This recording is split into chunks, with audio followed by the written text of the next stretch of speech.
গোটা শিক্ষক সমাজের জন্য লজ্জাজনক বিষয়, প্রাণনাশের হুমকি দেওয়ার 24 ঘন্টা অতিক্রান্ত হলেও কোনো মামলা নেই বিজেপির পঞ্চায়েত সদস্যের বিরুদ্ধে। নীরব দর্শক, সোনামুড়া থানা। এত বড় ঘটনায় কেন মামলা দিচ্ছে না শিক্ষকরা? বদলির ভয়ে নেই শিক্ষক সমাজের কোনো প্রতিবাদ। স্কুল শিক্ষকদের প্রাণনাশের হুমকি দেওয়া বিজেপির পঞ্চায়েত সদস্যকে গ্রেপ্তারের দাবিতে সোনামুড়ায় এসএফআইয়ের প্রতিবাদ মিছিল সংগঠিত হয় বুধবার 11টা নাগাদ। এসএফআইয়ের বিভাগীয় নেতা আনিসুর রহমান বলেন, বিজেপির অপদার্থ পঞ্চায়েত সদস্যকে এখনো পর্যন্ত গ্রেপ্তার করেনি পুলিশ দলদাসে পরিণত হয়েছে। এদিকে ভয়ে মামলা দিচ্ছে না শিক্ষকরা। আমাদের আজকে এসএফআই সোনামুড়া বিভাগীয় কমিটির উদ্যোগে আপনারা সবাই জানেন, গতকালকে চন্দ্রাবাড়ি জেবি স্কুলে একটা অপ্রীতিকর অপ্রাসঙ্গিক একটা ঘটনা ঘটে যায়।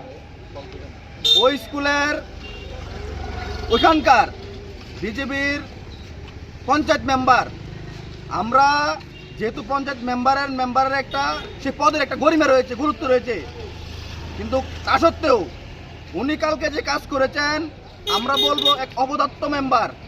এই অপদার্থ মেম্বারের দ্বারা ওই স্কুলের আসবাবপত্র জিনিসপত্র ভাঙচুর করা হয় এবং স্কুলের শিক্ষককে প্রাণে মারার হুঁশিয়ারি দেওয়া হয়, হুমকি দেওয়া হয়।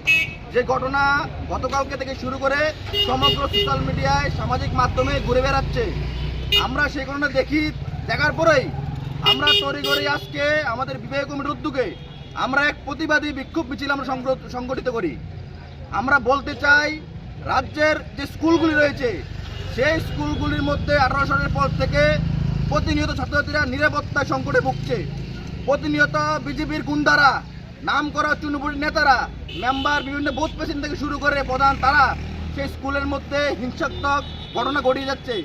তারা চুনুপুটি নেতা, তারা গিয়ে স্কুলের সম্পত্তিকে নিজের পৈতৃক সম্পত্তি হিসেবে মনে করে কন্টিনিউ ভাঙচুর, লুটপাট সে ঘটনা তারা করে যাচ্ছে।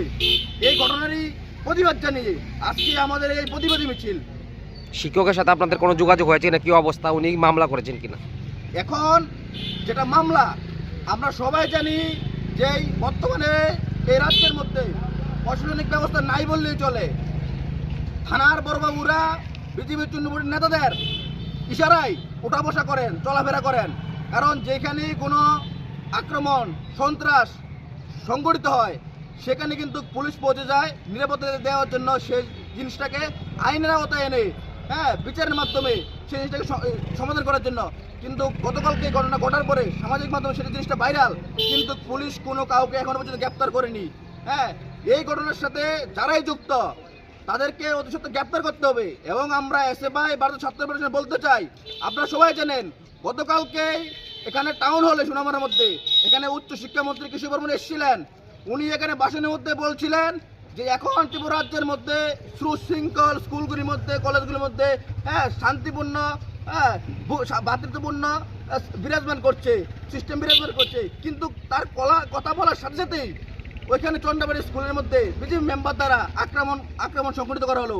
কিন্তু আমরা বলতে চাই, শুধু চন্দ্রাবাড়ি স্কুল নয়, রাজ্যের মধ্যে প্রত্যেকটা জায়গাতে, প্রত্যেকটা স্কুলের মধ্যে, প্রত্যেকটা কলেজের মধ্যে প্রতিনিয়ত এই বিজেপির নাম করা চুনপটি নেতারা, অপদার্থ নেতারা, তারা সংগঠিত আক্রমণ তারা গণিয়ে আনছে। তারা প্রতিনিয়ত ছাত্রছাত্রীদেরকে আক্রমণ করছে, তাদের যে পড়ার যে সিস্টেম, তার পড়ার যে পরিবেশ, সেটাকে তারা বিনষ্ট করার চেষ্টা করছে। এখন আমাদের সোনামুড়া থানার যে পুলিশ রয়েছেন, ওনারা এই বিষয়ে কোনো প্রতিক্রিয়া দেখাননি। কারণ যে ঘটনাটা ঘটা হয়েছে, এই ঘটনার পরেই কিন্তু তারা চাইলে ওই মেম্বারকে তারা অ্যারেস্ট করতে পারতো, কিন্তু তারা কোনো হেলদোল করেনি। কারণ আমরা প্রথমেই বলেছি, এ রাজ্যের পুলিশ এখন বিজেপির নাম করে চুনপুরি নেতাদের কথায় উদ্বোস করেন, সে কারণেই তারা এখনো পর্যন্ত কাউকে গ্রেপ্তার করেনি। কিন্তু